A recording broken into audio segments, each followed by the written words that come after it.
Tidak semua pernikahan dimulai dari cinta. Sebagian dimulai dari kepercayaan, yang perlahan berubah menjadi jebakan. Aku menandatangani sebuah perjanjian, bukan karena aku lemah, tetapi karena aku percaya pada seseorang yang seharusnya melindungiku. Di balik rumah megah dan senyum keluarga sempurna, aku belajar satu hal yang paling menyakitkan, bahwa aku tidak dinikahi untuk dicintai, melainkan untuk memenuhi ambisi yang tidak pernah kuterima. Ini bukan kisah tentang kebencian. Ini adalah kisah tentang harga diri seorang perempuan yang hampir direnggut namun tidak pernah benar-benar hilang. Halo, selamat datang di channel Kisah Naila. Jika kamu pernah merasa terjebak dalam hubungan yang tidak adil, kisah ini mungkin adalah cermin dari perasaanmu. Jangan lupa subscribe, like, dan tuliskan pendapatmu di kolom komentar, karena setiap suara berhak untuk didengar. Kilau lampu kristal di langit-langit ballroom hotel berbintang ini seolah sedang merayakan kemenanganku. Aku berdiri di depan cermin besar, menatap sosok wanita di dalamnya yang hampir tidak kukenali. Gaun pengantin berwarna putih gading karya desainer ternama membalut tubuhku dengan sempurna. Aku, Arini, gadis sederhana yang hanya mengandalkan beasiswa untuk lulus kuliah, hari ini akan dipersunting oleh Adrian Baskoro. "Kamu cantik sekali, sayang," bisik Adrian yang tiba-tiba muncul di belakangku. Ia meletakkan tangannya di bahuku, lalu mengecup keningku lembut. Aku tersenyum melalui pantulan cermin. "Aku masih merasa ini seperti mimpi, Mas. Kenapa kamu memilihku? Ada begitu banyak wanita dari kalanganmu yang lebih pantas." Adrian memutar tubuhku agar kami berhadapan. Ia menatap mataku dengan tatapan yang begitu teduh. Atau setidaknya, begitulah aku membacanya saat itu. "Karena kamu berbeda. Ayahku, Pak Baskoro, sangat pemilih, dan saat dia melihatmu, dia langsung tahu bahwa kamulah orang yang tepat untuk masuk ke keluarga kami." Kalimat itu terasa seperti pujian yang luar biasa tinggi. Aku merasa dihargai. Aku merasa dipilih bukan karena harta, tapi karena kualitas diriku. Tiba-tiba, pintu ruang rias terbuka. Pak Baskoro masuk dengan langkah tegap dan wibawa yang mengintimidasi. Wajahnya datar, tak ada senyum, namun ia mengangguk puas saat melihatku dari ujung kepala hingga ujung kaki. "Sudah waktunya," ucapnya singkat. "Adrian, pastikan semua dokumen di meja belajar sudah siap.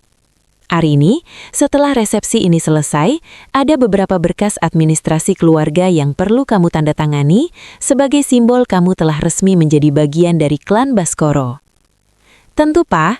Arini sudah setuju untuk mengikuti semua aturan keluarga kita," jawab Adrian cepat. Aku hanya mengangguk patuh. Di pikiranku, aturan keluarga hanyalah soal tata krama, etika makan, atau keterlibatan dalam yayasan amal.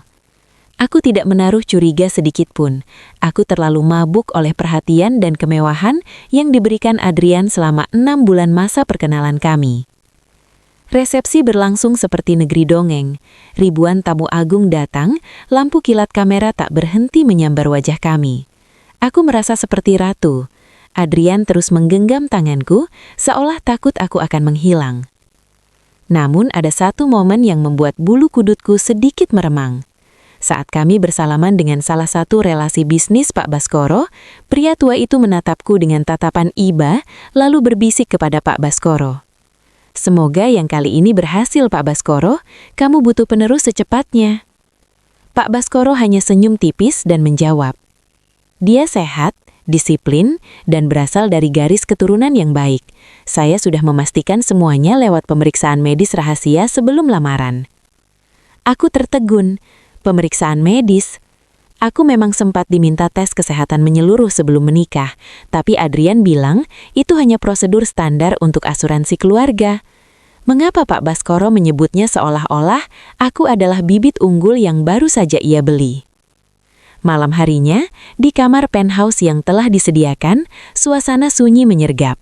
Adrian sudah menunggu dengan beberapa lembar kertas di atas meja. "Ini surat yang dibilang Papa tadi, sayang. Hanya formalitas pranikah tentang pembagian tugas di rumah dan komitmen kita untuk memiliki keturunan. Kamu percaya padaku, kan?" Adrian menyodorkan sebuah pena emas. Aku menatap tumpukan kertas itu. Lembarannya cukup tebal. Boleh aku baca sebentar, Mas? Adrian tertawa kecil. Suara tawanya terdengar sedikit gugup. Terlalu banyak bahasa hukum yang membosankan, sayang. Intinya keluarga kami hanya ingin memastikan kamu terjamin secara finansial dan sebagai imbalannya, kamu fokus pada kebahagiaan rumah tangga dan menghadirkan anggota keluarga baru untuk kami. Karena rasa lelah yang luar biasa dan rasa percaya yang buta pada pria yang baru saja menjadi suamiku, aku mengambil pena itu. Aku menandatangani lembar demi lembar tanpa tahu bahwa di salah satu pasal yang terselip di tengah, tertulis sebuah kalimat yang akan menghancurkan hidupku.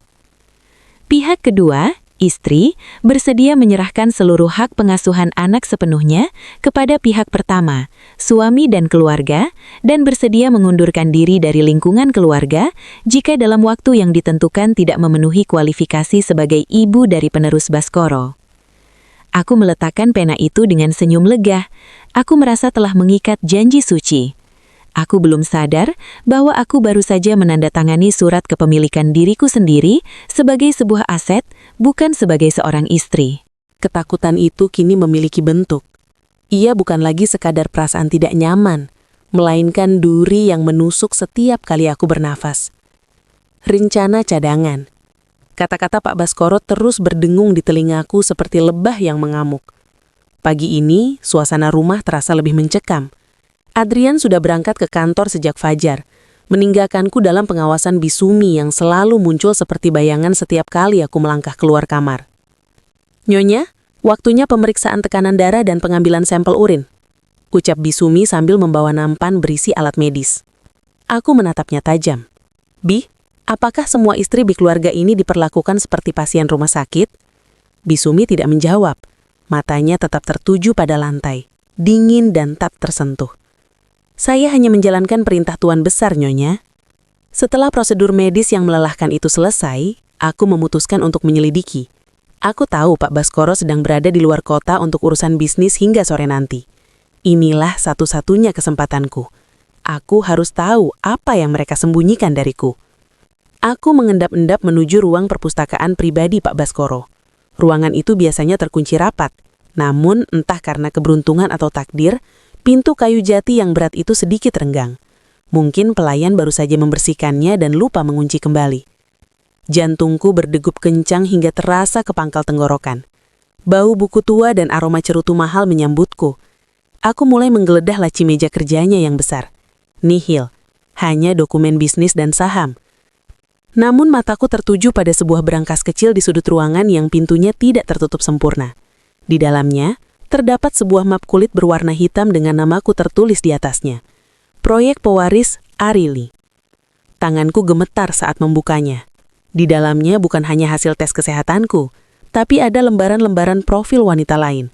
Foto-foto wanita cantik, berpendidikan tinggi, dengan catatan medis yang sangat mendetail mengenai tingkat kesuburan mereka. Ada label merah di beberapa foto bertuliskan gagal. Di lembar terakhir aku menemukan sebuah memo tulisan tangan Pak Baskoro yang ditujukan kepada Adrian. "Adrian, jika dalam 12 bulan Arini tidak menunjukkan hasil, kita akan melakukan prosedur inseminasi paksa dengan donor dari garis keturunan yang sudah kita pilih. Atau kamu harus menceraikannya dan beralih ke kandidat nomor 14. Kita tidak butuh cinta, kita butuh ahli waris yang sempurna." Duniaku serasa runtuh. Aku menutup mulutku dengan tangan agar jeritanku tidak lolos. Aku bukan hanya pabrik anak, aku adalah mesin yang punya masa kadaluarsa. Dan Adrian, dia tahu ini semua. Dia setuju dengan ini semua. "Sedang apa kamu di sini, Arini?" Suara itu datang dari arah pintu. Aku berbalik dengan sangat cepat hingga map di tanganku terjatuh. Adrian berdiri di sana. Wajahnya tidak marah, tapi datar, dingin. "Mas, apa ini?" Suaraku bergetar, menunjuk map yang tercecer di lantai. "Kandidat nomor 14? Inseminasi paksa? Kamu menganggap aku ini apa, Mas?" Adrian melangkah mendekat, mencoba memegang tanganku, tapi aku menepisnya dengan kasar. "Arini, tenanglah. Papa hanya orang yang sangat terorganisir. Dia hanya menyiapkan segala kemungkinan. Itu tidak akan terjadi kalau kita segera mendapatkan anak." Ucap Adrian dengan nada yang mencoba menenangkan, namun matanya tidak berani menatapku.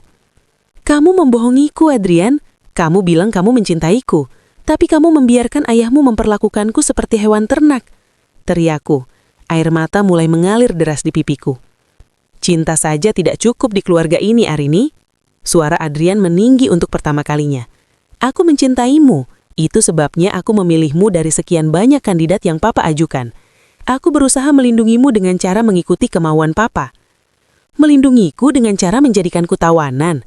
Aku tertawa getir di tengah tangis. Aku ingin pergi, Mas. Aku ingin cerai. Ambil semua kemewahan ini. Aku tidak butuh. Aku mencoba berlari melewati Adrian. Namun tangannya menangkap lenganku. Tenaganya tidak kasar, tapi sangat kuat dan tidak tergoyahkan. Kamu tidak bisa pergi, Arini. Ingat perjanjian yang kamu tanda tangani malam itu? Ada konsekuensi besar bagi keluargamu jika kamu membatalkan pernikahan ini secara sepihak sebelum misi kita selesai.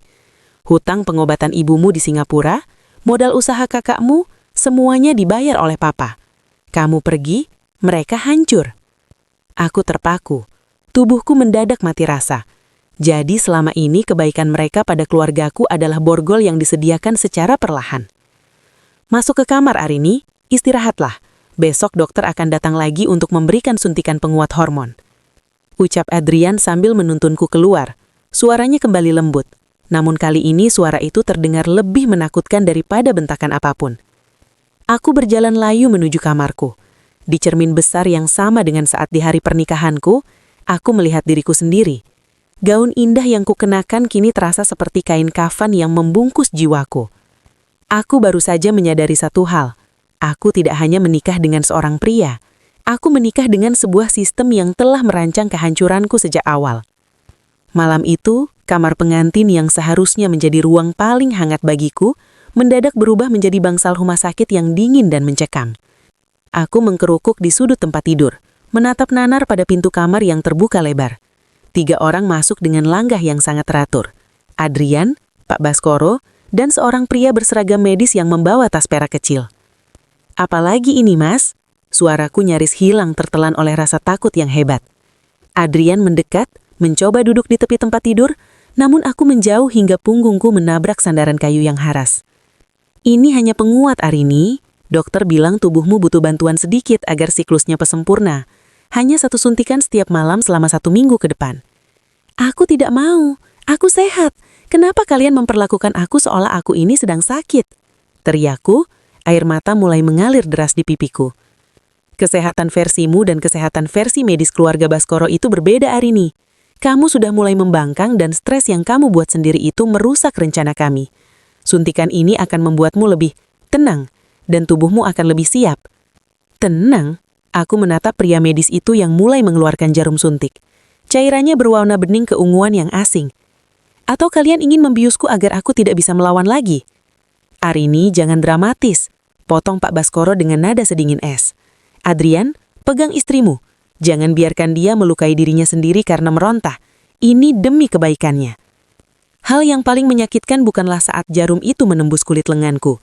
Hal yang paling menghancurkan jiwaku adalah saat Adrian, pria yang kusebut sebagai suamiku, benar-benar memegang kedua tanganku dengan sangat kuat. Dia tidak menyakitiku, tapi cengkramannya memastikan aku tidak bisa lari kemana-mana. "Maafkan aku, Arini. Ini demi masa depan kita." Bisik Adrian tepat di telingaku saat cairan itu mulai mengalir masuk ke dalam pembuluh darahku. Hanya dalam hitungan menit, dunia mulai berputar. Langit-langit kamar seolah runtuh menimpaku. Suara mereka terdengar menjauh, bergema seperti di dalam lorong yang panjang. Tubuhku terasa sangat berat seolah-olah seluruh tulangku berubah menjadi timah. Aku ingin berteriak. Aku ingin mengusir mereka. Tapi lidahku mendadak keluh dan kaku. Sebelum kesadaranku hilang sepenuhnya, aku melihat Pak Baskoro memberikan secari kertas kepada Adrian. "Jadwalnya sudah keluar. Pastikan dia tidak meninggalkan tempat tidur selama 3 hari ke depan. Aku sudah menyiapkan penjaga tambahan di depan pintu." Suara Pak Baskoro adalah hal terakhir yang kudengar sebelum kegelapan menelan segalanya. Aku tidak tahu lagi, apakah aku ini seorang istri, atau hanya sekadar wadah yang sedang dipersiapkan di laboratorium mereka. Aku terbangun dengan kepala yang berdenyut hebat, seolah ada ribuan jarum yang menusuk saraf pusatku.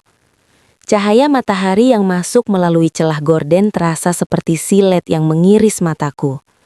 Hal pertama yang kulakukan adalah meraba nakas di samping tempat tidur. Kosong. Ponselku hilang. Laptopku yang biasanya ada di meja rias pun lenyap. Bahkan jam dinding yang biasanya berdetak tenang, kini sudah tidak ada di tempatnya. Aku merasa seperti dilempar ke dalam sebuah dimensi di mana waktu tidak lagi berlaku. Aku mencoba turun dari tempat tidur, tapi kakiku terasa lemas seperti jeli. Aku terjatuh di atas karpet tebal dengan suara berdebam yang cukup keras. Dengan sisa tenaga yang kupunya, aku merangkak menuju pintu kamar dan mencoba memutar knopnya. Terkunci. Bi Sumi, buka pintunya. Aku menggedor pintu kayu jati yang kokoh itu dengan kepalan tangan yang mulai memar. Adrian, Mas, buka. Tidak ada jawaban berupa suara manusia. Yang terdengar hanyalah suara geser kecil dari lubang di bawah pintu. Sebuah lubang kecil yang baru aku sadari keberadaannya. Lubang yang biasanya digunakan untuk memberi makan hewan peliharaan. Sebuah nampan perak berisi makanan hambar dan segelas air putih didorong masuk ke dalam. Nyonya Arini, Tuan Besar memerintahkan Nyonya untuk menjalani masa inkubasi. Nyonya tidak diizinkan keluar atau berkomunikasi dengan siapapun sampai pemeriksaan berikutnya. Suara Bisumi terdengar datar dari balik pintu, tanpa emosi, tanpa belas kasihan. Inkubasi? Apa aku ini barang, Bi? Aku manusia. Di mana suamiku? Teriakku histeris. Tuan Adrian sedang sibuk di kantor menyiapkan peluncuran proyek baru. Beliau berpesan agar Nyonya kooperatif jika ingin kesehatan ibu Nyonya di kampung tetap terjamin. Ancaman itu lagi. Jantungku serasa berhenti berdetak. Mereka tidak hanya mengurung fisikku. Mereka sedang menyandara seluruh hidupku melalui orang-orang yang kucintai. Ibuku yang sakit-sakitan di desa tidak boleh tahu bahwa anaknya sedang diperlakukan seperti tawanan di dalam sangkar emas ini. Aku duduk bersimpuh di depan pintu yang terkunci rapat, menatap makanan yang ada di lantai. Air mataku jatuh, membasahi lantai marmer yang dingin. Aku baru menyadari bahwa di rumah megah ini, suaraku tidak lebih berarti daripada desis angin. Aku adalah rahasia yang sengaja mereka sembunyikan dari dunia luar agar rencana besar Pak Baskoro berjalan tanpa celah. Tiba-tiba pandanganku tertuju pada sudut ruangan, di belakang lemari pakaian besar yang sedikit bergeser karena guncangan saat aku mencoba berdiri tadi. Ada sesuatu yang janggal pada wallpaper dindingnya. Aku merangkak mendekat, mengelupas sedikit ujung kertas dinding yang sudah rapuh itu.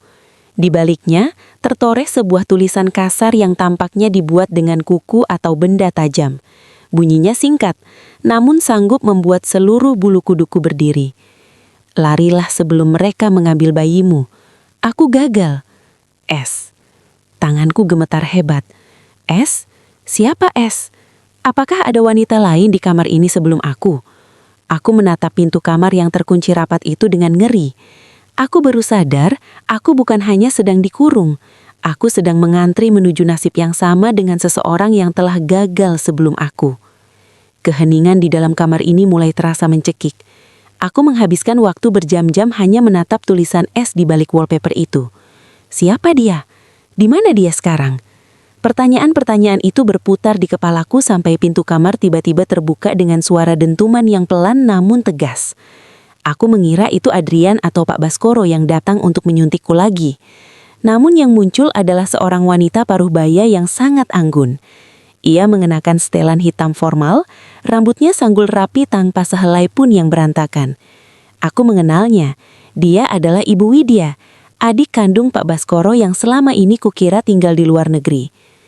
Keluar, jaga di ujung lorong, ucap Ibu Widya kepada dua penjaga berbadan besar di depan pintu dengan nada otoriter yang tak terbantah.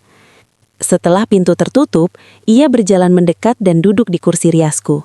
Ia menatapku dengan tatapan yang sulit diartikan, antara kasihan dan peringatan. Kamu terlihat sangat buruk, Arini, ucapnya pelan, suaranya serak namun berwibawa. Apakah Anda datang untuk memastikan investasi kakak Anda masih bernafas yang kuni?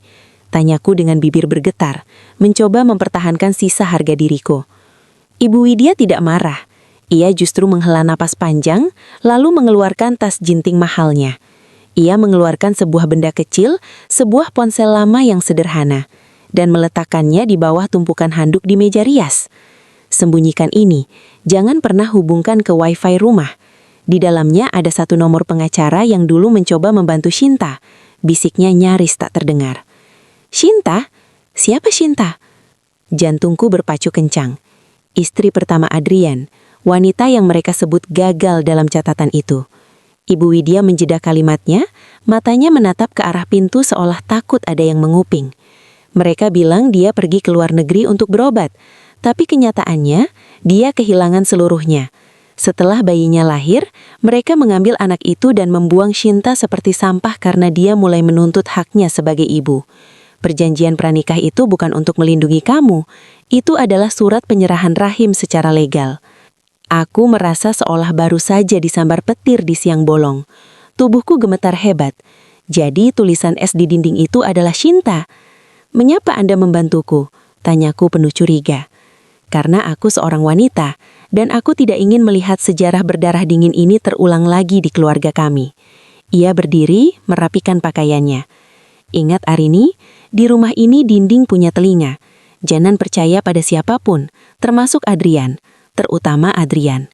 Tiba-tiba terdengar suara langkah kaki yang berat dan terburu-buru di lorong. Ibu Widya segera berbalik menuju pintu tepat saat Adrian masuk dengan wajah yang tampak lelah, namun dipaksakan ceria.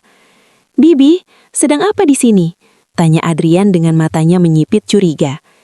"Hanya memastikan calon menantu pilihanku tidak mati karena bosan," jawab Ibu Widya dingin lalu melenggang begitu saja. Adrian mendekatiku, membawa sebuah kotak perhiasan kecil. "Arini, maafkan soal pengurungan ini. Papa hanya ingin memastikan semuanya steril. Lihat, aku membelikan kamu kalung ini sebagai tanda permintaan maaf." Aku menatap kalung berlian yang berkilau itu, tapi yang kulihat bukanlah perhiasan. Aku melihat sebuah borgol mewah yang akan melilit leherku selamanya. Saat Adrian mencoba memelukku, tanganku secara refleks meraba tumpukan handuk tempat ponsel rahasia itu disembunyikan. Aku harus tetap tenang. Aku harus pura-pura patuh. Karena sekarang, aku punya senjata. Dan perangku untuk mendapatkan kembali hidupku baru saja bermulai. Ponsel lama dari Ibu Widya itu terasa seperti jantung kedua yang berdetak di balik bantal kepalaku. Setiap kali aku mendengar langkah kaki di lorong, aku segera menyembunyikannya lebih dalam. Aku tahu, satu kesalahan kecil saja akan membuatku berakhir seperti Shinta, hilang tanpa jejak. Pagi ini, pintu kamarku akhirnya dibuka. Bukan oleh Bisumi, tapi oleh Adrian sendiri yang membawakan sepotong gaun sutra berwarna biru pucat. "Papa mengizinkanmu keluar kamar hari ini, Arini. Ada jamuan makan siang penting dengan kolega bisnis Papa. Kamu harus tampil sempurna," ucap Adrian sambil mengelus pipiku. Aku memaksakan sebuah senyuman, senyum paling palsu yang pernah kubuat seumur hidupku. "Terima kasih, Mas. Aku juga sudah rindu udara luar." Adrian tampak terkejut sekaligus lega melihat perubahanku yang mendadak kooperatif. Ia tidak tahu bahwa di dalam kepalaku, aku sedang memetakan setiap sudut rumah ini, mencari celah di mana penjagaan paling lemah. Saat makan siang berlangsung, aku duduk di samping Adrian, berhadapan dengan Pak Baskoro dan tamu-tamunya. Meja itu penuh dengan makanan mewah, namun bagiku, aroma makanan itu tercium seperti bau obat-obatan laboratorium. "Arini sudah mulai beradaptasi dengan tradisi keluarga kami," ujar Pak Baskoro dengan nada bangga di depan koleganya. Dia mengerti bahwa menjadi bagian dari Baskoro berarti harus siap berkorban untuk visi yang lebih besar. Aku menggenggam garpu dengan erat hingga buku jariku memutih. "Tentu, Pak. Saya baru sadar bahwa keselamatan keluarga saya adalah yang utama, dan saya akan melakukan apapun untuk memastikan mereka tetap aman," jawabku dengan nada tenang yang mematikan. Pak Baskoro menatapku tajam, mencoba mencari tanda-tanda pemberontakan di mataku, namun aku membalas tatapannya dengan kepatuhan yang kosong. Ia tampak puas dan kembali menyesap anggurnya. Setelah jamuan selesai, aku meminta izin untuk berjalan-jalan di taman belakang dengan alasan butuh udara segar. Di sana, aku melihat kesempatan itu. Di balik rimbunnya pohon pinus, ada sebuah gerbang kecil yang digunakan petugas kebersihan kolam renang. Gerbang itu dijaga oleh satu orang, namun ia tampak sering meninggalkan posnya untuk merokok di sudut lain. Aku segera masuk ke dalam kamar dan mengeluarkan ponsel rahasia itu. Dengan tangan gemetar, aku mengetik nomor yang diberikan Ibu Widya. Tut, tut. Halo, suara seorang pria di seberang sana terdengar berat dan waspada. Ini Arini, istri Adrian Baskoro. Bisikku sambil membelakangi pintu. Saya butuh bantuan. Saya ingin keluar dari sini. Tapi mereka menyandara keluarga saya dengan hutang dan ancaman. Hening sejenak di seberang sana. Kamu tahu resiko bicara denganku? Jika Pak Baskoro tahu, dia tidak hanya mengurungmu, dia akan memastikan kamu tidak ada di mata hukum. Saya sudah mati di rumah ini. Saya lebih baik hancur saat mencoba lari daripada membiarkan mereka mengambil apa yang ada di rahimku. Suaraku hampir pecah menjadi tangisan, namun aku menahannya. Dengarkan saya, Arini, ucap pria itu dengan cepat. Besok malam adalah peringatan ulang tahun Yayasan Baskoro. Penjagaan akan fokus di aula depan. Kamu harus menemukan berkas asli perjanjian pranikah itu. Tanpa itu, aku tidak bisa membantumu secara hukum. Kamu harus mencurinya. Tiba-tiba, kenup pintuku bergerak. Aku segera mematikan ponsel dan menyelipkannya ke dalam pot bunga besar di sudut kamar, tepat saat Adrian melangkah masuk. Arini, sedang apa di sana? Tanya Adrian curiga. Aku berbalik perlahan, memegang sehelai daun dengan gemetar yang dipaksakan. Hanya melihat tanaman ini, Mas. Sepertinya dia butuh lebih banyak cahaya agar tidak layu, sama seperti aku. Adrian mendekat dan memelukku dari belakang, namun matanya menatap tajam ke arah pot bunga itu. Aku menahan nafas. Jika dia menemukannya sekarang, semuanya berakhir. Adrian melepaskan pelukannya perlahan. Tangannya bergerak menuju pot bunga, menyentuh pinggiran keramiknya yang dingin. Jantungku berdentum begitu keras, hingga aku takut dia bisa mendengarnya. Kamu benar, ucapnya tenang. Matanya masih menatap ke dalam rimbunnya daun. Tanaman ini memang butuh perhatian lebih, sama seperti aku, Arini. Aku tidak ingin kamu layu di sini. Tangannya kemudian berpindah, hanya sejengkal dari tempat ponsel itu tersembunyi, untuk memetik sehelai daun kering yang menguning. Dia tidak menemukan ponsel itu. Aku menghembuskan nafas yang sempat tertahan di tenggorokan. Besok malam adalah acara besar yayasan. Papa ingin kamu tampil sebagai simbol kesempurnaan keluarga kita. Pakailah gaun yang sudah disediakan. Jika kamu melakukannya dengan baik, mungkin aku bisa membujuk Papa untuk membiarkanmu mengunjungi ibumu di desa minggu depan. Kunjungan ke rumah ibu. Itu adalah umpan yang sangat menggiurkan. Tapi aku tahu itu hanyalah rantai yang lebih panjang. Aku akan melakukannya, Mas. Aku akan membuat Papa bangga. Jawabku terusang tulus. Malam itu, setelah Adrian tertidur lelap, aku bergerak seperti bayangan. Aku harus menemukan berkas asli itu. Sesuai instruksi pengacara tadi, berkas itu adalah satu-satunya bukti bahwa ada klausul ilegal yang bisa membatalkan seluruh perjanjian gila ini. Aku menyelinap keluar kamar, bertelanjang kaki agar langkahku tak bersuara di atas lantai marmer. Rumah ini terasa seperti labirin hantu di tengah malam. Aku menuju ruang kerja Pak Baskoro di lantai 2. Penjaga di depan biasanya berganti shift tepat pukul 2 malam, memberikan jendela waktu hanya 5 menit. Aku berhasil masuk. Ruangan itu gelap, hanya menyisakan bau tembakau yang pekat. Dengan cahaya kecil dari ponsel rahasia, aku mulai menggeledah brankas yang pernah kulihat sebelumnya. Namun brankas itu kosong. Mencari ini, Arini, lampu ruangan tiba-tiba menyala benderang, membutakan mataku sebentar. Aku berbalik dengan kaget dan menemukan Pak Baskoro duduk di kursi kebesarannya, memegang sebuah map kulit hitam yang sangat kukenal. Di belakangnya, berdiri 2 penjaga dengan wajah tanpa ekspresi. "Pak, saya hanya ingin mencari buku bacaan." Lidahku keluh. Pak Baskoro berdiri, berjalan mendekatiku dengan langkah yang bergema. Ia melempar map itu ke atas meja kerjaku. "Kamu wanita yang cerdas, tapi sangat ceroboh. Kamu pikir aku tidak tahu kamu bicara dengan siapa melalui ponsel usang itu?" Ia memberi isyarat kepada penjaganya. Salah satu dari mereka maju dan membanting sebuah ponsel pemberian Ibu Widya yang sudah hancur keping-keping ke lantai. Ibu Widya terlalu lembek. Ia lupa bahwa di keluarga ini, pengkhianatan tidak punya tempat. ucap Pak Baskoro dengan suara rendah yang mengancam. Karena kamu sudah mencoba melanggar aturan, maka hadiah untuk ibumu di desa harus dibatalkan. Bahkan aku baru saja menghentikan kiriman obat-obatannya malam ini. Jangan, tolong Pak, jangan libatkan ibu. Aku jatuh berlutut di depannya. Air mataku tumpah tak terbendung. Apa saja? Baiklah, besok malam di acara yayasan, kamu akan menandatangani surat tambahan. Surat yang menyatakan bahwa kamu secara sukarela menyerahkan diri untuk menjalani prosedur percepatan keturunan di bawah pengawasan dokter pribadi saya sepenuhnya tanpa intervensi hukum manapun.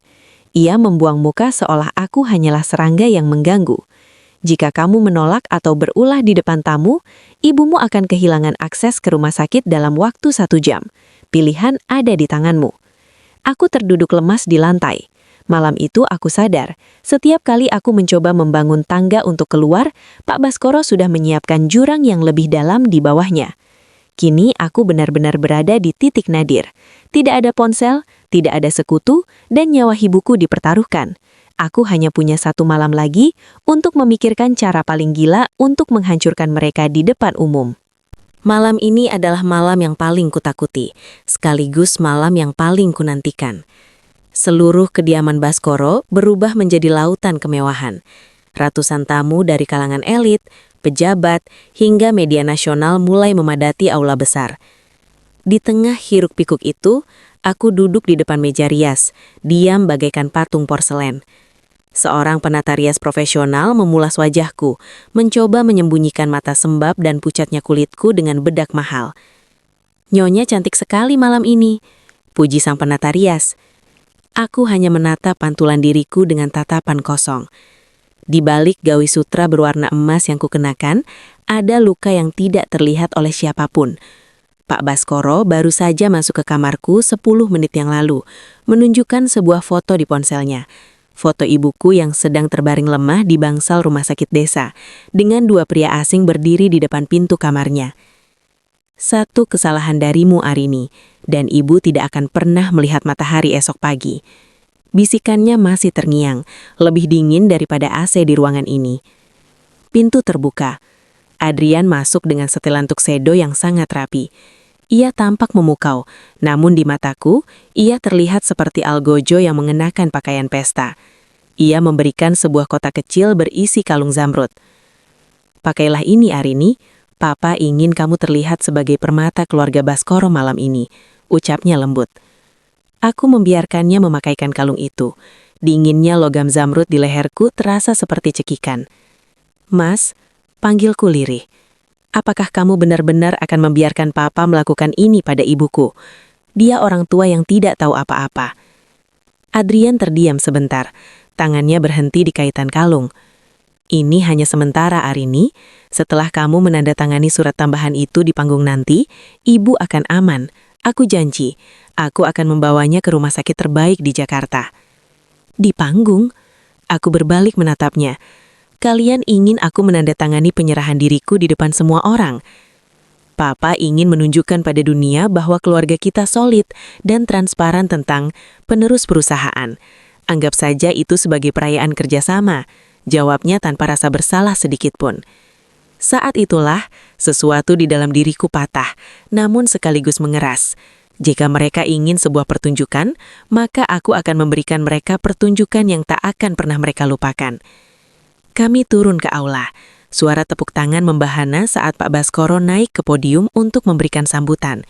Ia bicara tentang kejayaan, tentang garis keturunan, dan tentang masa depan Baskoro yang akan segera hadir. Dan malam ini, sebagai bentuk komitmen keluarga kami terhadap masa depan, menantu saya, Arini, akan menandatangani dokumen komitmen keluarga yang sangat sakral, ucap Pak Baskoro sambil menoleh ke arahku dengan senyum penuh kemenangan. Aku berjalan menuju podium di bawah sorotan lampu follow spot.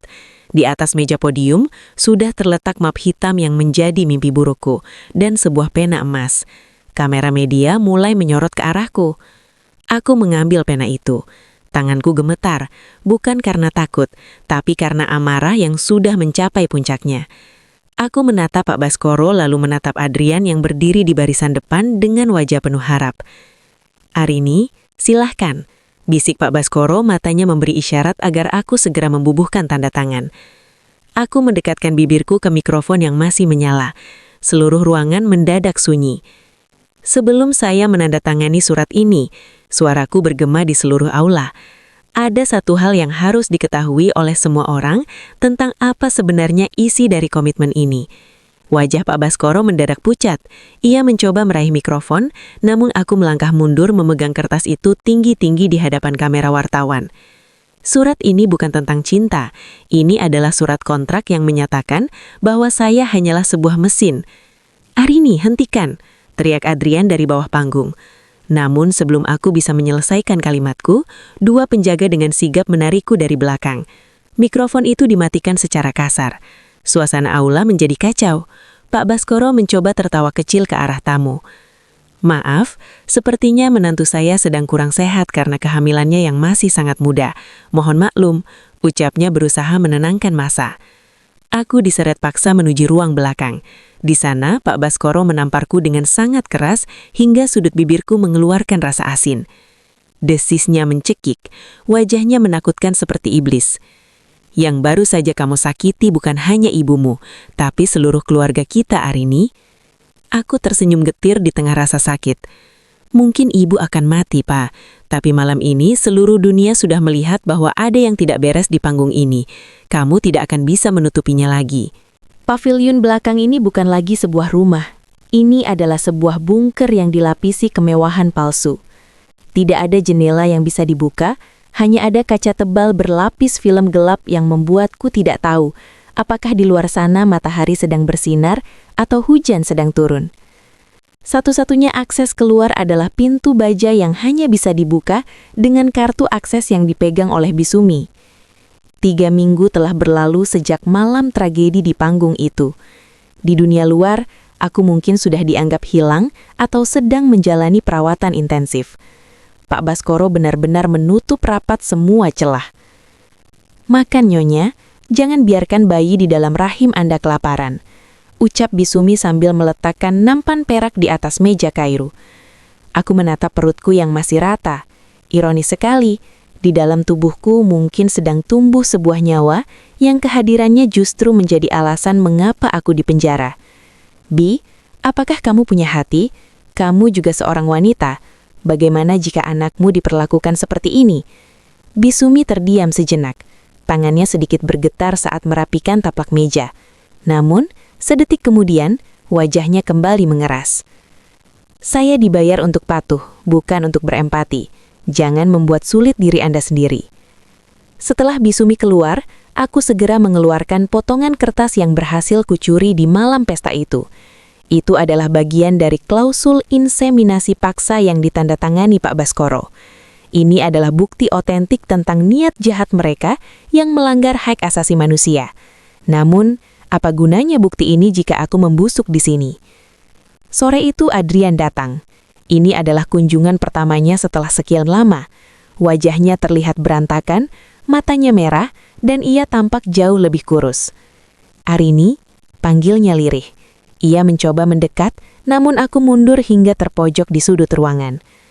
"Aku membawakan kabar tentang ibumu. Dia sudah dipindahkan ke paviliun khusus di rumah sakit. Kondisinya stabil." "Kenapa kamu masih di sini, Adrian?" tanyaku dengan nada dingin yang mematikan. Untuk memastikan aku belum gantung diri dengan spray tempat tidur ini. "Aku sedang berusaha, Arini. Aku sedang membujuk Papa agar kamu bisa dipindahkan kembali ke rumah utama." Adrian berteriak, frustrasi. Tapi Papa sudah tidak percaya padaku. Dia menganggap aku lemah karena membelamu. "Kamu memang lemah, Adrian." Aku tertawa getir. Air mata mulai mengalir. "Kamu melihat istrimu diseret seperti binatang dan kamu hanya diam. Kamu tahu mereka ingin mengambil anak ini dariku nanti, dan kamu masih menyebut dirimu suami?" Adrian jatuh berlutut di depanku. "Lalu aku harus bagaimana? Papa punya segalanya. Dia bisa menghancurkan karirku, namaku, dan membunuh ibumu dalam sekejap." Aku membungkuk, menatap matanya dalam-dalam. "Hanya ada satu cara, Adrian. Khianati ayahmu. Ambil kartu akses itu, bawa aku keluar dari sini malam ini juga, dan kita lari sejauh mungkin." Adrian terdiam, tubuhnya gemetar hebat. Ia menatap pintu baja di belakangnya, lalu kembali menatapku. Ketakutan di matanya jauh lebih besar daripada cintanya padaku. Aku tidak bisa, Arini. Penjagaan di luar terlalu dekat. Kita akan tertangkap sebelum sampai ke gerbang depan. Ia berdiri, mundur perlahan. Bersabarlah sebentar lagi. Setelah anak ini lahir, aku janji, aku akan mencarikan cara. Setelah anak ini lahir, aku tidak akan punya alasan lagi untuk hidup bagi mereka, Adrian. Teriakku histeris saat ia melangkah keluar dan pintu itu kembali terkunci dengan suara dentuman logam yang final. Aku jatuh terduduk, memeluk lututku. Harapan terakhirku pada Adrian telah pupus. Pria yang kucintai ternyata adalah penjara terjahat yang pernah kumiliki. Tiba-tiba, dari arah lubang ventilasi kecil di langit-langit, aku mendengar sebuah bisikan halus. Arini, dengarkan aku. Itu suara Ibu Widya. Jantungku melonjak. Besok pagi tim medis akan datang untuk melakukan prosedur induksi hormon tahap lanjut. Itu prosedur yang sangat berbahaya bagi janin dan nyawamu. Kamu hanya punya satu pilihan terakhir. Jika kamu tidak bisa lari, kamu harus membuat mereka melepaskanmu dengan cara yang paling berisiko. Apa itu, Bu? Bisikku ke arah langit-langit. Hancurkan dirimu sendiri di mata hukum mereka. Jika kamu bukan lagi mesin yang sempurna, mereka tidak akan menginginkanmu lagi. Tapi taruhannya adalah, kamu mungkin akan kehilangan segalanya. Aku terdiam. Pilihan yang sangat sulit. Tetap menjadi mesin yang utuh namun terjajah, atau merusak diriku sendiri agar dibuang namun merdeka. Semalaman aku tidak bisa memejamkan mata. Kata-kata Ibu Widya tentang prosedur induksi hormon terus berputar di kepalaku seperti lonceng kematian. Aku tahu apa artinya itu. Mereka akan memaksa tubuhku bekerja melampaui batas alaminya demi percepat pertumbuhan janin, tanpa memperdulikan apakah jantungku sanggup menahannya atau tidak.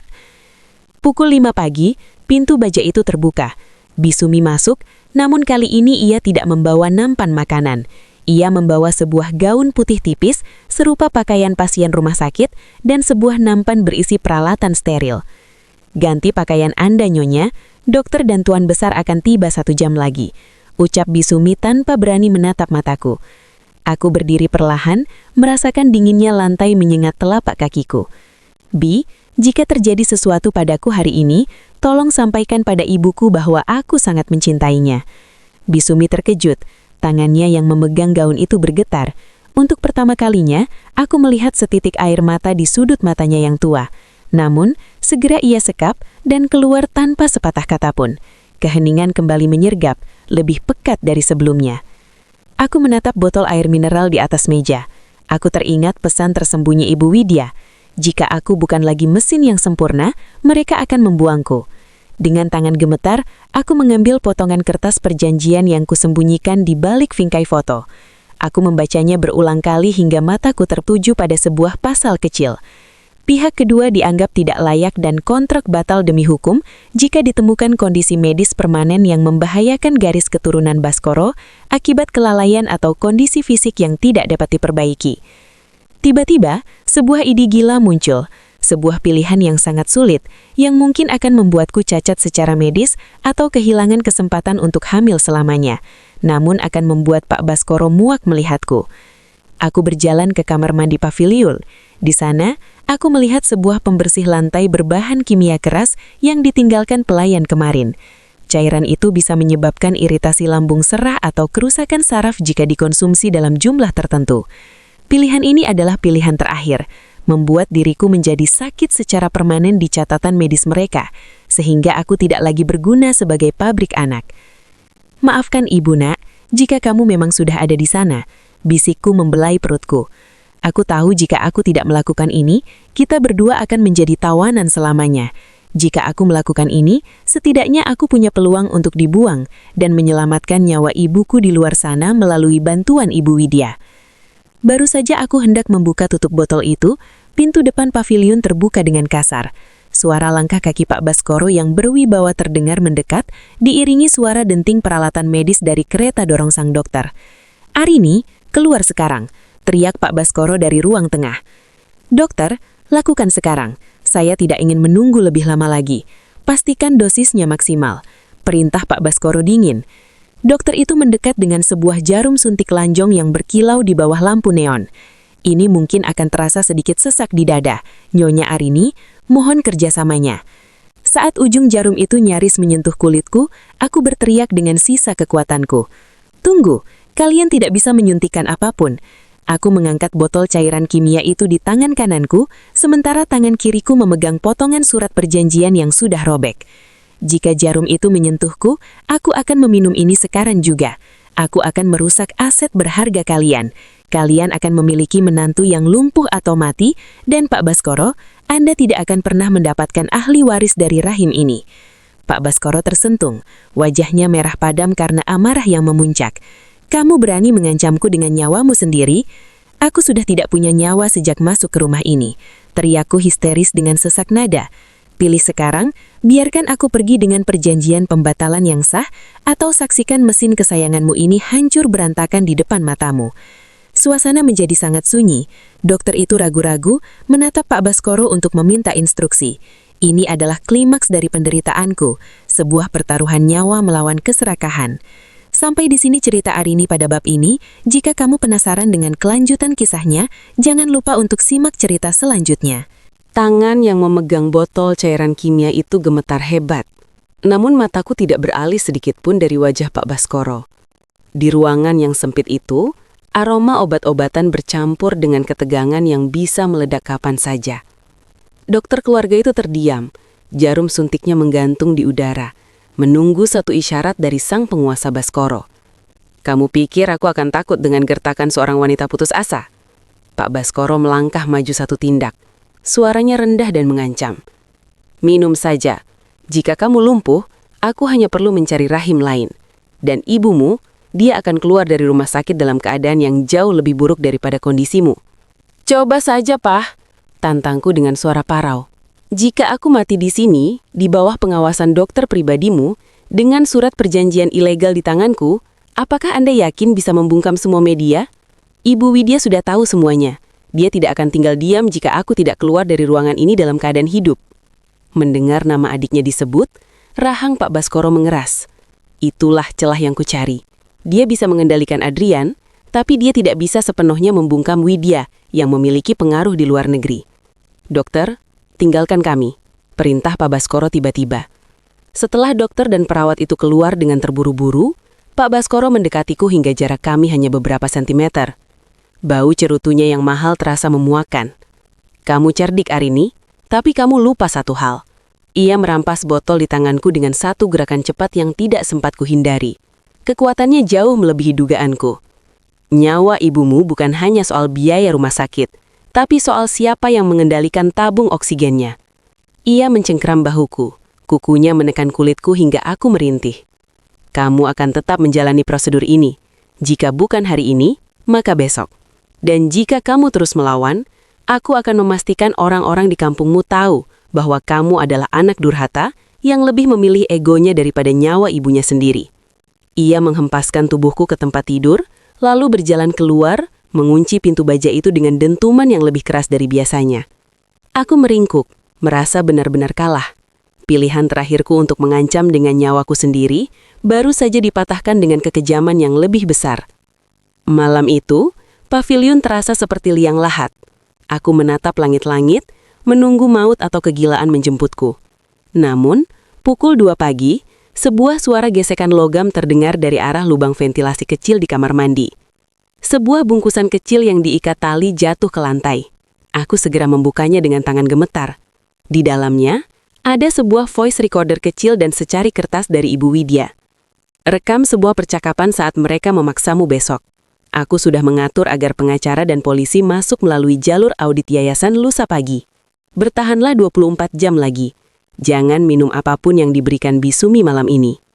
Harapan itu muncul kembali. Namun bersamaan dengan itu, rasa mual yang hebat menyerang perutku. Aku berlari ke kamar mandi dan memuntahkan cairan pahit. Tubuhku terasa panas dan dingin bergantian. Aku menyadari sesuatu. Bukan karena cairan kimia tadi, aku belum sempat meminumnya. Tapi karena reaksi alami tubuhku.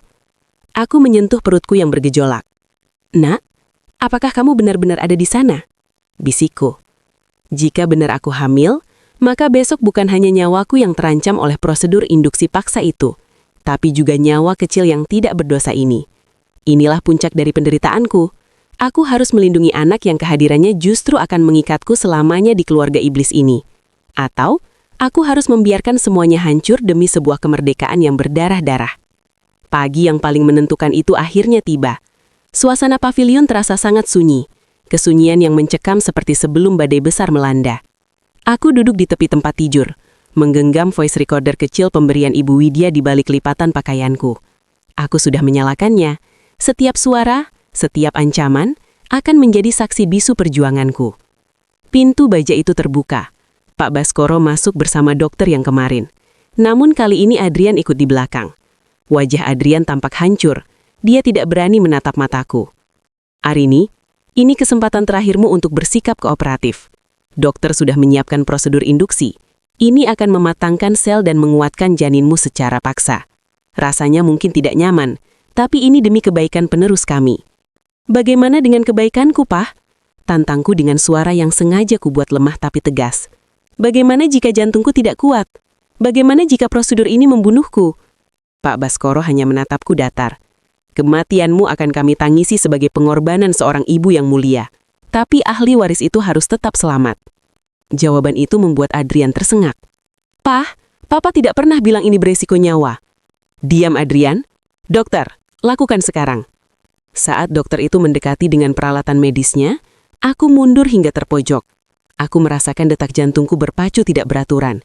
Di satu sisi aku ingin berteriak bahwa aku hamil agar mereka tidak melakukan prosedur berbahaya ini, namun di sisi lain, aku tahu jika aku mengaku, aku akan menjadi tawanan mereka selamanya. Mas Adrian, tolong, di dalam perutku mungkin sudah ada anakmu.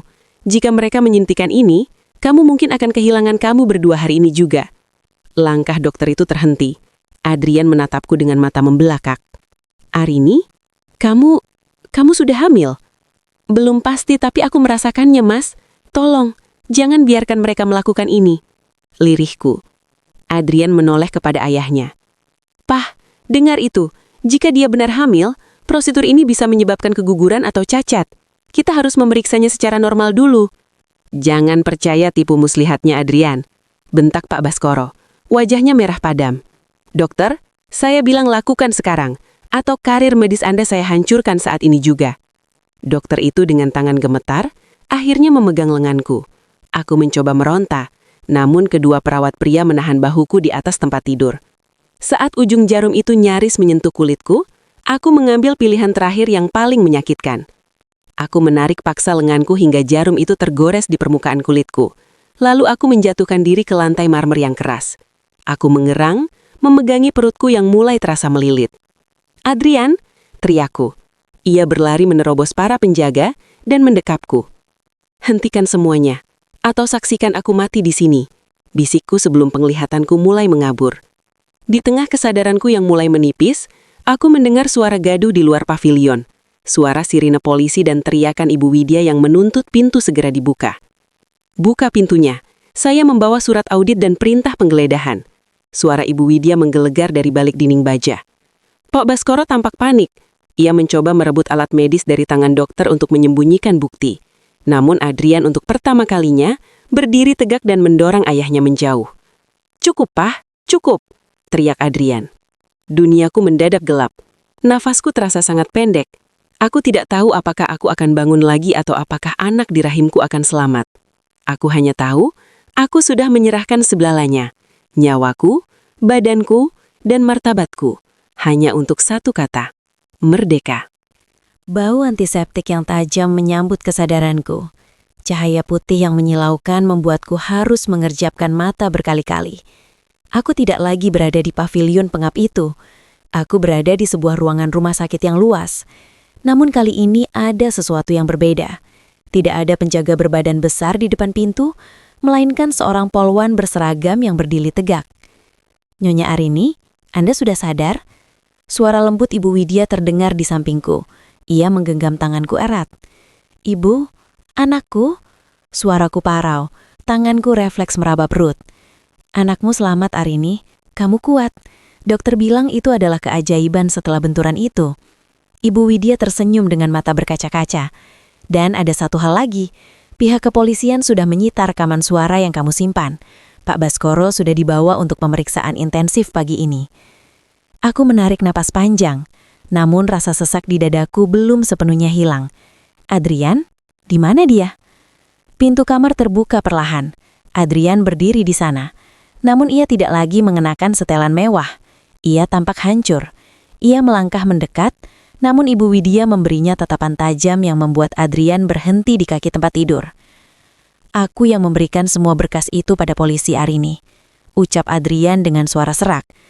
Setelah melihatmu terjatuh kemarin, aku sadar, aku bukan hanya suami yang gagal, aku hampir menjadi pembunuh. Aku memberikan salinan perjanjian asli dan semua catatan medis yang Papa sembunyikan. Aku menatapnya dengan rasa yang sulit didefinisikan. Ada kelegaan, tapi juga luka yang terlalu dalam untuk sembuh dalam sekejap. Kenapa baru sekarang, Mas? Karena aku pengecut. Adrian menunduk. Air matanya jatuh di atas spray putih rumah sakit. Dan sekarang, aku akan menanggung semuanya. Aku akan memberikan kesaksian melawan ayahku sendiri. Aku tidak peduli jika aku harus kehilangan harta atau nama baik. Aku hanya ingin kamu dan anak kita bebas. Tiba-tiba seorang pria berpakaian rapi masuk. Dia adalah pengacara yang dulu mencoba membantu Sinta. Ia membawa tumpukan dokumen. Nyonya Arini, ini saatnya. Kita punya rekaman ancaman Pak Baskoro, bukti prosedur medis paksa, dan klausul ilegal dalam perjanjian pranikah Anda. Kita tidak hanya akan membatalkan perjanjian itu, kita akan menuntut hak asuh penuh dan perlindungan bagi keluarga Anda di desa. Aku mencoba duduk, meskipun tubuhku masih terasa nyeri. Apakah ini benar-benar berakhir? Belum Arini, Ibu Widya menatapku dengan tegas. Pak Baskoro punya banyak pengacara hebat. Mereka akan mencoba menyerangmu di media, mengatakan kamu tidak stabil secara mental, agar kesaksianmu gugur. Kamu harus kuat menghadapi serangan balik mereka di pengadilan minggu depan. Aku mengepalkan tangan di bawah selimut. Aku menatap Adrian, lalu menatap Ibu Widya. Rasa takut itu masih ada, namun api perlawanan di dadaku kini menyala lebih besar. Aku bukan lagi wanita yang bisa diancam dengan tabung oksigen ibunya atau surat perjanjian bodoh. Aku akan bicara, ucapku dengan nada yang tak pernah sekuat ini sebelumnya. Aku akan bicara di depan hakim, di depan kamera, dan di depan dunia. Aku ingin semua orang tahu bahwa rahim wanita bukan komoditas bisnis keluarga Baskoro. Malam itu untuk pertama kalinya setelah berbulan-bulan, aku bisa tidur tanpa rasa takut akan suntikan di tengah malam. Namun, di luar sana, perang yang sesungguhnya baru saja dimulai. Pak Baskoro tidak akan menyerah begitu saja, dan aku harus bersiap untuk sebuah konfrontasi hukum yang akan mengguncang seluruh negeri. Ruang sidang utama dipadati oleh kilatan kamera dan bisik-bisik yang memekakkan telinga. Kasus pabrik anak Baskoro telah menjadi skandal nasional. Aku duduk di kursi saksi dengan gaun sederhana berwarna abu-abu, tanpa perhiasan, tanpa polesan wajah yang berlebihan. Di seberangku, Pak Baskoro duduk dengan angkuhnya, dikelilingi oleh 10 pengacara terbaiknya yang terus menatapku dengan pandangan meremehkan. Saudari saksi, tanya pengacara Pak Baskoro dengan nada sinis. Anda menuduh klien kami melakukan penyekapan dan pemaksaan medis. Namun, bukankah Anda sendiri yang menandatangani perjanjian tersebut dengan sadar? Bukankah Anda menikmati fasilitas mewah, tunjangan miliaran untuk keluarga Anda, dan pengobatan terbaik untuk ibu Anda? Aku menarik napas dalam-dalam, merasakan denyut kehidupan di rahimku yang kini menjadi sumber kekuatanku. Saya menandatangani janji pernikahan, Pak Pengacara, bukan kontrak penjualan nyawa. Fasilitas itu bukan kemewahan, tapi umpan untuk menjerat saya dalam sangkar yang mereka buat sendiri. Tapi Anda terbukti mencoba melakukan tindakan menyakiti diri di pavilion. Lanjut pengacara itu, suaranya meninggi, mencoba mengintimidasi. Kami punya laporan medis yang menyatakan Anda mengalami ketidakstabilan emosional sejak awal kehamilan. Bukankah semua cerita penyekapan ini hanyalah halusinasi dari depresi maternal Anda? Suasana sidang riuh. Pak Baskoro tak senyum tipis, seolah-olah ia sudah menang. Ia ingin dunia percaya bahwa saya adalah wanita gila yang perlu dikasihani, bukan korban yang harus dibela. Saya tidak gila. Suaraku bergema, tenang namun tajam, hingga suasana mendadak sunyi. Saya hanya seorang ibu yang terketakutan, dan jika Anda ingin bicara bukti, silahkan dengarkan ini. Pengacaraku segera memutar rekaman dari voice recorder yang kuselipkan di malam klimaks itu. Kematianmu akan kami tangisi sebagai pengorbanan seorang ibu yang mulia, tapi ahli waris itu harus tetap selamat. Suara dingin Pak Baskoro memenuhi ruang sidang. Para pengunjung tersencak. Beberapa wartawan menutup mulut karena tidak percaya. Pak Baskoro yang tadinya angkuh, kini menegang. Wajahnya memucat saat rekaman itu terus memutar ancamannya terhadap ibuku. Itu rekaman yang direkayasa, teriak pengacara Pak Baskoro. Namun hakim mengetukkan palanya dengan keras. Tenang di ruang sidang.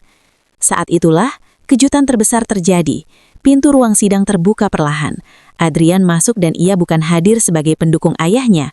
Ia berjalan lurus ke arah mimbar saksi dan meminta izin untuk memberikan kesaksian tambahan di bawah sumpah. Mas Adrian, lirihku. Adrian berdiri di sana, menatap ayahnya dengan pandangan yang penuh dengan kekecewaan yang sudah mencapai puncaknya. Semua yang dikatakan Arini benar mulia. Saya saksi mata atas semua suntikan itu. Saya adalah kaki tangan yang pengecut, dan hari ini saya menyerahkan semua catatan harian medis yang ditulis oleh dokter pribadi keluarga saya. Catatan yang membuktikan bahwa prosedur itu adalah eksperimen ilegal untuk mempercepat pertumbuhan janin. Pak Baskoro berdiri dari kursinya, wajahnya merah padam. Adrian, beraninya kamu mengkhianati darahmu sendiri. Aku tidak mengkhianati darahku, Pak. Aku sedang menyelamatkan darahku yang sedang dikandung oleh Arini. Aku tidak ingin anakku lahir di tangan seorang kakek yang menganggap manusia hanya sebagai aset investasi. Sidang menjadi kacau. Hakim terpaksa menunda persidangan karena situasi yang tidak terkendali. Saat aku turun dari kursi saksi, tubuhku lemas. Ibu Widya segera merangkulku.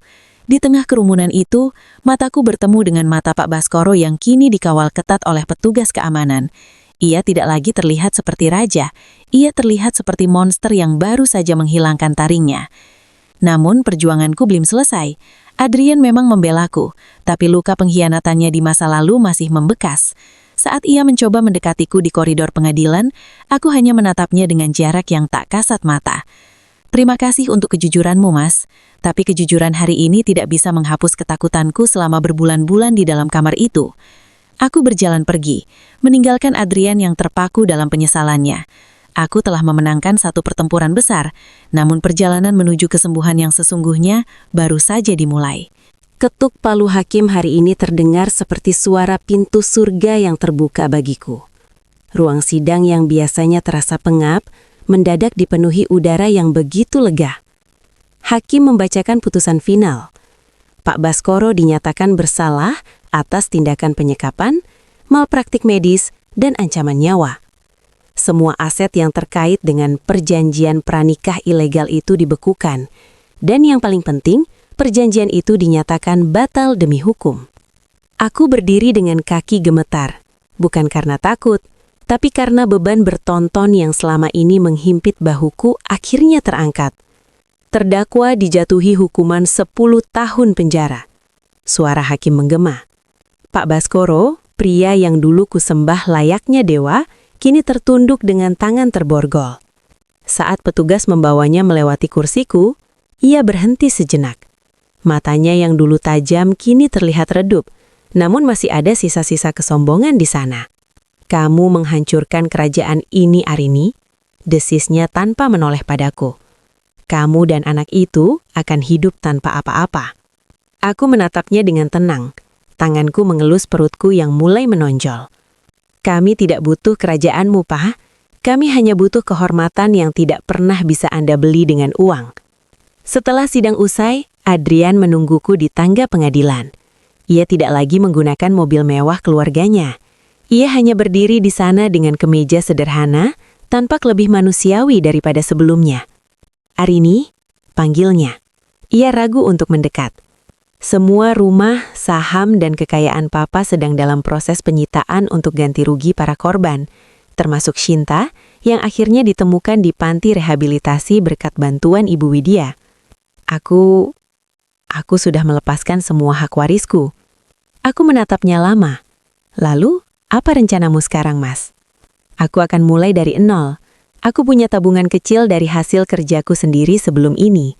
Aku sudah menyewa rumah kecil di dekat rumah sakit tempat ibumu dirawat. Adrian menelan ludah. Matanya penuh permohonan. Aku tahu aku tidak pantas meminta ini. Tapi bolehkah aku menemanimu saat anak kita lahir nanti? bukan sebagai tuan muda Baskoro, tapi sebagai pria yang ingin menebus dosanya. Aku terdiam sejenak, membiarkan angin sepoi-sepoi memainkan ujung jilbabku. Luka yang ia buat memang dalam, tapi aku melihat ada ketulusan yang baru tumbuh dari reruntuhan egonya. Pintu rumahku tidak akan tertutup untuk ayah dari anakku, Mas. Jawabku perlahan. Tapi jangan harap semuanya akan kembali seperti dulu. Kita harus belajar saling mengenal lagi, sebagai manusia, bukan sebagai bagian dari rencana orang lain. Air mata jatuh di pipi Adrian. Ia mengangguk berkali-kali, sebuah janji tanpa kata-kata. Sore itu aku mengunjungi ibu di rumah sakit. Kondisinya jauh membaik. Ia sudah bisa duduk dan tersenyum saat melihatku masuk.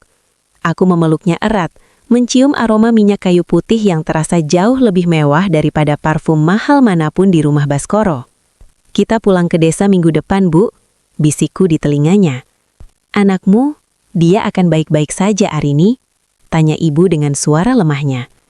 Aku menatap keluar jendela hospital, ke arah langit senja yang berwarna jingga keemasan. Dia akan tumbuh menjadi anak yang merdeka, Bu.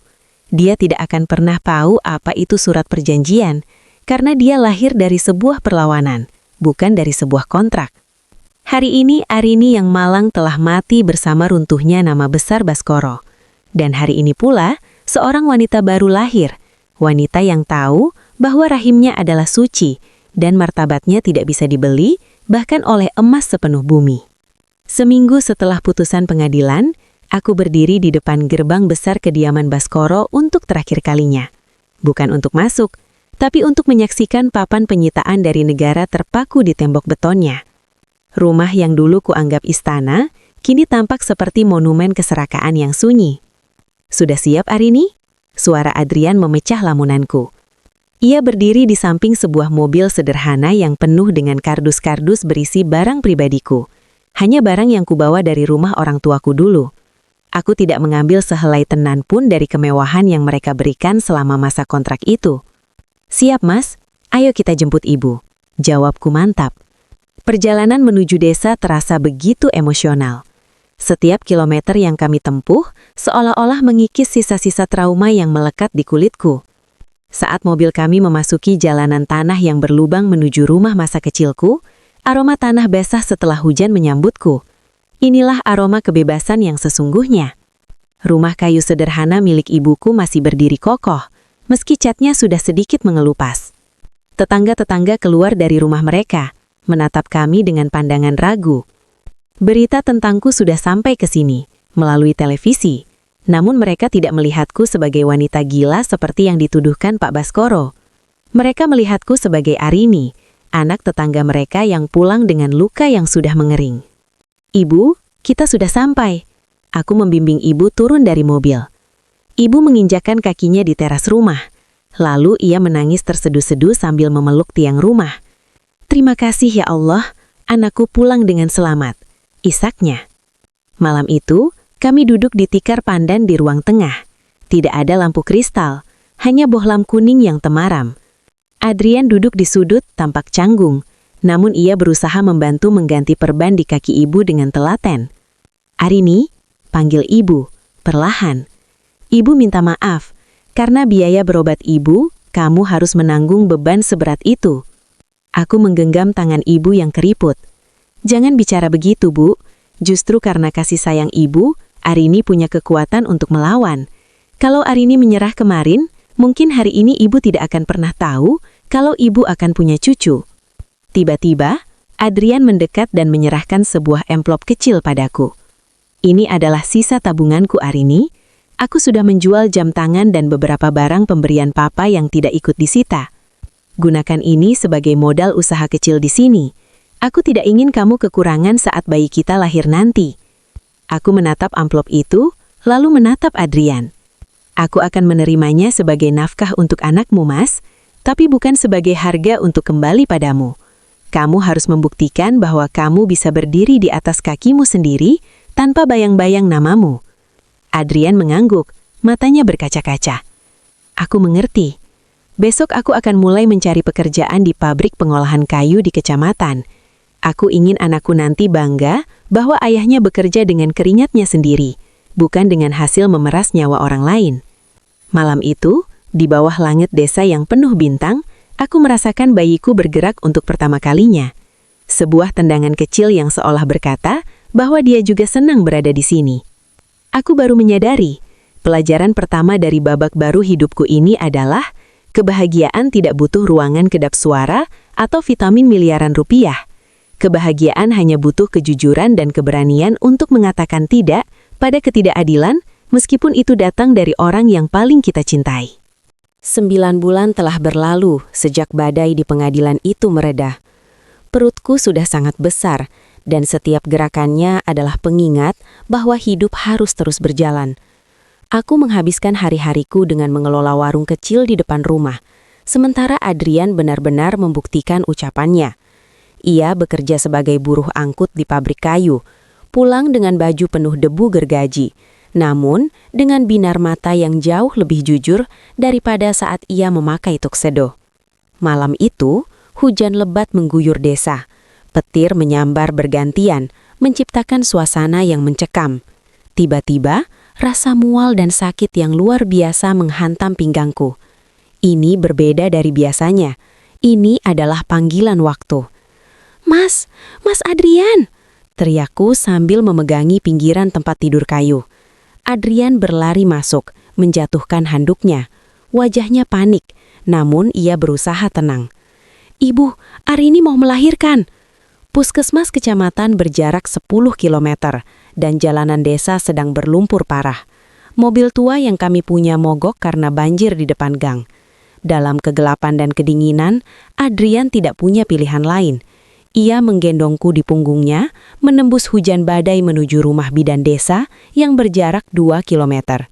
"Tahan, Arini, sebentar lagi sampai." Suaranya parau, beradu dengan suara guntur. Aku bisa merasakan napasnya yang tersengal dan tubuhnya yang gemetar karena beban tubuhku. Namun ia tidak berhenti melangkah sedikit pun di tengah lumpur yang licin.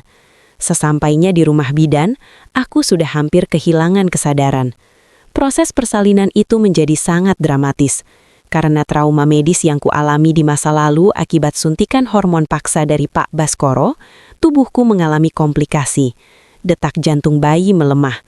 "Ibu, Anda harus mengejan lebih kuat, bayinya terjepit," teriak bidan. Di tengah rasa sakit yang seolah membelah tubuhku, aku melihat bayangan Pak Baskoro, bayangan jarum suntik, dan dinginnya paviliun itu kembali menghantuiku. Aku merasa seolah-olah mereka masih mencoba merampas anak ini dariku. "Tidak, kamu tidak akan mengambilnya!" teriakku histeris, menyalurkan seluruh sisa amarah dan dendamku menjadi satu dorongan terakhir. Tepat saat fajar menyingsing di ufuk timur dan hujan mulai mereda, sebuah suara memecah keheningan desa. "Ueh! Ueh!" Tangisan bayi laki-laki yang sangat melengking memenuhi ruangan. Bidan meletakkan bayi merah itu di dadaku. Kulitnya yang hangat bersentuhan dengan kulitku, menghapus semua dingin yang pernah kurasakan selama setahun terakhir. Adrian jatuh berlutut di samping tempat tidur, menangis sejadi-jadinya. Ia mencium keningku dengan rasa syukur yang tak terlukiskan. "Dia selamat hari ini. Dia laki-laki yang kuat, sama sepertimu." Aku menatap bayi kecil itu. Ia tidak mirip dengan Pak Baskoro. Ia memiliki mata yang damai, mata yang akan melihat dunia tanpa perlu merasa dimiliki oleh siapapun. "Siapa namanya Arini?" tanya ibu yang baru saja sampai dengan napas terengah-engah. Aku menyentuh jari-jari mungilnya. Namanya Fajar Merdeka, karena dia lahir saat kegelapan paling pekat berakhir, dan karena dia tidak lahir dari sebuah kontrak, melainkan dari sebuah perjuangan.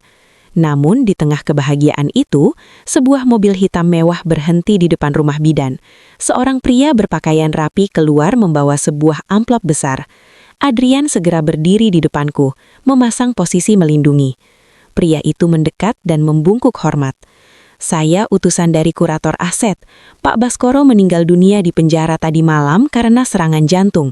Beliau meninggalkan sebuah surat wasiat terakhir yang dibuat secara rahasia sebelum putusan pengadilan dijatuhkan." Jantungku berdegup kencang. Bahkan dari liang lahat pun, pria itu masih mencoba menjangkau kami. "Isinya apa?" tanya Adrian tegas.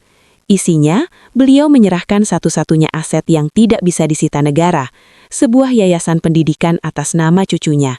Namun, ada satu syarat di dalamnya. Aku memeluk bayiku lebih erat. Aku tidak peduli pada syaratnya. Ambil kembali hartanya. Kami tidak butuh. Syaratnya bukan tentang uang, Nyonya. Pria itu ragu sejenak. Syaratnya adalah Anda harus memberikan nama Baskoro di belakang nama anak ini agar yayasan itu bisa berjalan. Aku tersenyum getir menatap bayiku yang sedang tertidur lelap. Drama ini seolah tidak ada habisnya. Namun kali ini, akulah yang memegang kendali penuh atas takdirku. Suasana di dalam rumah bidan mendadak sunyi senyap. Utusan itu masih berdiri mematung, menyodorkan amplop besar yang berisi masa depan bernilai miliaran rupiah. Nama Baskoro, nama yang selama ini menjadi lambang penindasan, suntikan paksa dan jeruji besi, kini ditawarkan kembali sebagai mahkota untuk bayi yang baru saja menghirup napas pertamanya. Adrian menatapku, matanya mencari jawaban. Aku bisa melihat pergulatan di batinnya. Dengan yayasan itu, anak kami tidak perlu menjadi buruh kayu seperti ayahnya. Ia bisa sekolah di mana saja di belahan dunia ini. Aku menatap bayi di pelukanku, lalu menatap pria itu. Aku teringat Shinta yang gila, aku teringat tulisan S di balik wallpaper, dan aku teringat rasa dingin jarum suntik Pak Baskoro. Berikan pena itu, ucapku datar. Adrian menahan napas. Arini, pikirkan matang-matang. Aku mengambil pena emas yang disodorkan utusan itu. Aku menatap surat wasiat yang penuh dengan kemunafikan tersebut. Di kolom nama ahli waris, aku tidak menuliskan apa-apa, melainkan aku menuliskan satu kalimat besar di atas seluruh dokumen itu dengan tinta hitam yang tajam. Anakku tidak lahir untuk menebus dosa kakeknya. Ambil kembali hartamu, karena kemerdekaannya tidak dijual. Aku mengembalikan map itu. Bawa ini pergi, berikan yayasan itu kepada panti asuhan atau korporasi negara. Aku tidak akan membiarkan nama itu menghantui mimpi anakku setiap malam. Dia adalah fajar merdeka, dan itu sudah lebih dari cukup. Pria utusan itu terpaku, tidak percaya bahwa ada orang yang menolak warisan sebesar itu di tengah kemiskinan desa. Ia membungkuk, lalu pergi meninggalkan ruangan. Mobil hitam itu menjauh, membawa pergi sisa-sisa terakhir dari dinasti Baskoro. Terima kasih Arini, bisik Adrian sambil menggenggam tanganku. Terima kasih telah menyelamatkan dia dari racun yang sama yang pernah menghancurkanku. 1 tahun kemudian, desa kami kini lebih hidup. Di depan rumah kayu kami, kini terdapat perpustakaan kecil yang kubangun dari hasil menabung sedikit demi sedikit. Tidak ada marmer, tidak ada lampu kristal, hanya kayu jati sisa pabrik tempat Adrian bekerja dan aroma kopi yang diseduh ibu setiap pagi. Fajar sudah bisa merangkak, mengejar ayam-ayam di halaman dengan tawa yang memenuhi udara. Ia tumbuh sehat, tanpa satupun bahan kimia sintetis yang pernah dipaksakan ke rahimku. Sore itu, sebuah mobil taksi berhenti di depan rumah kami. Seorang wanita turun dengan kursi roda yang didorong oleh seorang perawat. Itu adalah Shinta, istri pertama Adrian. Ibu Widya berhasil mengeluarkan Shinta dari panti rehabilitasi dan membawanya kemari. Meskipun tatapannya masih sering kosong, Shinta tersenyum saat melihat Fajar. Ia memegang tangan kecil Fajar dan membisikkan sesuatu yang membuatku merinding sekaligus terharu. Dia bebas, dia tidak di dalam kamar itu, lirih Shinta. Aku memeluk Shinta, dua wanita yang pernah menjadi korban di atas altar keterakusan yang sama. Kami berdiri di sana, di bawah langit senja desa yang damai. Adrian datang membawa batu bakar, berhenti sebentar untuk mencium keningku dan menggendong Fajar. Kami adalah keluarga yang tidak sempurna, keluarga yang dibangun dari puing-puing pengkhianatan dan air mata. Namun di atas puing-puing itulah, kami membangun fondasi yang jauh lebih kuat daripada beton-beton rumah Baskoro. Kebenaran. Aku menatap langit yang mulai memerah. Aku tahu, sejarah mungkin akan melupakan nama Arini, namun tanah ini akan selalu ingat bahwa pernah ada seorang ibu yang lebih memilih menjadi miskin namun merdeka daripada menjadi ratu di dalam penjara rahimnya sendiri. Matahari terbenam, mengakhiri sebuah drama panjang yang penuh darah. Namun besok, Fajar akan kembali menyingsing, dan Fajarku akan selalu bebas berlari di bawah sinarnya. Tamat. Terima kasih telah mengikuti perjalanan dramatis Arini dari awal hingga akhir.